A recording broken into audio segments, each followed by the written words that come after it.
Hi guys, welcome to my mini vlog. After so long time, आज चाहिँ हामी गोर्खा जाँदैछौँ दाजु बहिनी।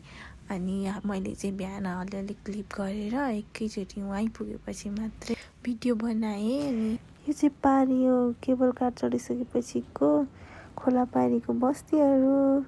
अनि यहाँनिर चाहिँ कस्तो क्लियर क्या घामहरू, तल चाहिँ एकदम धेरै बादल थियो, माथि माथि चाहिँ खुल्ला क्या, फेरि कस्तो मजाले घाम लागेको है, एकदम राम्रो थियो। अनि भिड रहेछ एकदमै, यहाँ हेर्न सक्नुहुन्छ। तर आज अझै भिड छैन भन्नुहुन्थ्यो, तर भिड नै थियो। अनि हामी चाहिँ पूजा गरेर निस्क्यौँ। अनि हामी फोटोहरू खिचेर अनि हामी यता बजारबाट जाऊँ न भनेर पनि हिँड्यौँ। अनि हामी चाहिँ फर्केको त्यहाँबाट। यो चाहिँ हेर्नु न, माथि कस्तो घाम लागिरहेको थियो है, फेरि यहाँनिर चाहिँ पुरा यता तल चाहिँ बादल क्या। अनि हामी चाहिँ त्यहाँबाट फेरि अर्को ठाउँ पनि गयौँ घुम्नलाई।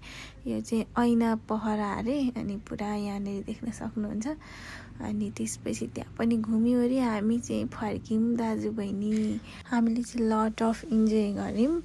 त्यसपछि हामी फर्क्यौँ। अब चाहिँ हामी घरतिर लाग्दैछौँ। यो चाहिँ मुगलिनको पुल हुनुपर्छ सायद, दादाले त्यसै भने जस्तो लाग्यो।